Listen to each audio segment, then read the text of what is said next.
Hello friends, Grasim Industries consolidated quarterly result मार्च quarter के Q4 revenue from operations 24398 crore जो दिसंबर की comparison में 16% ऊपर रहा और पिछले मार्च की कंपैरिजन में 23% ऊपर रहा।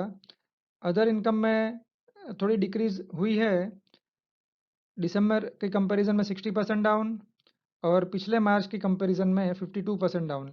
लेकिन टोटल इनकम बढ़ी है दिसंबर की कंपैरिजन में 15% और पिछले मार्च की कंपैरिजन में 22%। देखिए मेन एक्सपेंसेस में कहाँ फ़र्क पड़ा वो देख लेते हैं। Materials consumed, stock, employ expense almost same है।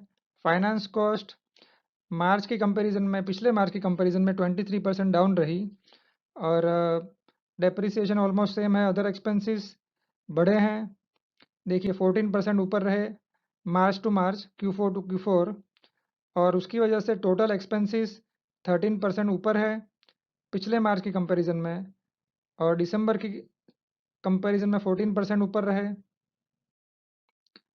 तो हमने देखा कि टोटल इनकम बढ़ी 22%, एक्सपेंस बढ़े 13%, यानी कि इनकम के जो परसेंटेज बढ़े हैं उससे एक्सपेंस के परसेंटेज कम बढ़े हैं। तो बहुत ही ज़्यादा फर्क पड़ता है। Profit before exceptional items and tax 126% ऊपर रहा, 1615 करोड़ जो पिछले मार्च में था उसके मुकाबले 3642 करोड़। दिसंबर के कंपैरिजन में थोड़ा ही बढ़ा है 20%। एक्सेप्शनल आइटम्स इस बार थोड़ी ही नेगेटिव है, जो पिछले मार्च क्वार्टर में काफ़ी ज़्यादा नेगेटिव रही 1262 करोड़।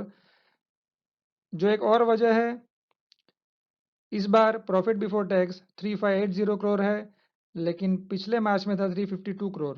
हाँ, दिसंबर की कंपैरिजन में देखें तो 18% ऊपर रहा प्रॉफिट बिफोर टैक्स और कंसोलिडेटेड प्रॉफिट आफ्टर टैक्स दिसंबर का कंपैरिजन देखते हैं तो 22% ऊपर और पिछले मार्च की कंपैरिजन में 14% ऊपर।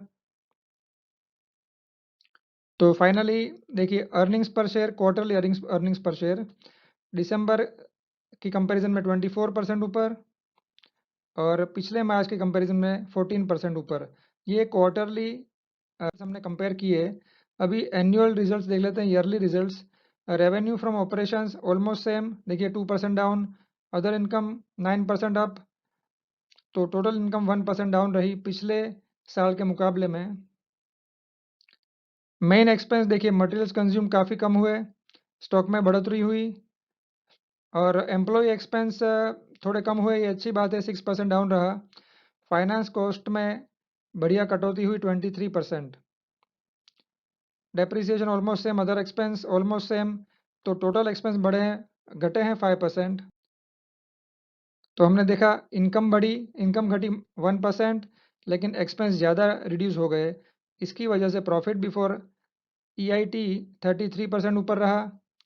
एक्सेप्शनल आइटम्स जो पिछले साल में हमने देखा वो थी नेगेटिव, उसकी वजह से पिछले साल का प्रॉफिट भी डाउन रहा था। तो प्रॉफिट बिफोर टैक्स 6084 करोड़ था, उसके सामने 57% ऊपर रहा है इस साल का PBT और टैक्स आउटगो काफ़ी ज़्यादा है। तो फाइनली हम देख सकते हैं कि ऑलमोस्ट सेम हो जाता है profit after tax. Consolidated figures हम देखते हैं। बेसिक अर्निंग्स पर शेयर 3% डाउन रहा।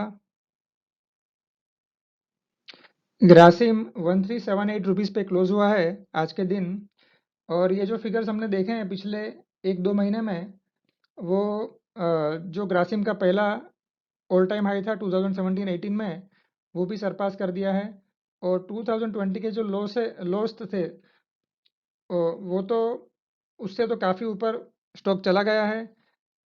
तो वैसे ये स्टॉक एक्सपेंसिव लगता है, लेकिन इस बार कंपनी का कहना है कि जो उसका VSF बिजनेस है, जो विस्को स्टेपल फाइबर, उसमें उन्होंने बहुत अच्छा प्रदर्शन दिया है और कहते हैं कि VSF segment reported best ever EBITDA 548 crore, यानी कि VSF सेगमेंट में इतना अच्छा मुनाफा फर्स्ट टाइम हुआ है ये क्वार्टर में।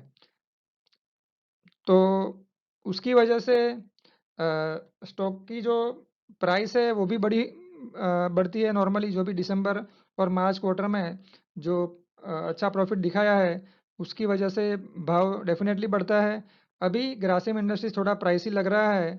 अगर ये नीचे आता है, तो इसमें ज़रूर बाइंग कर सकते हैं। Thank you.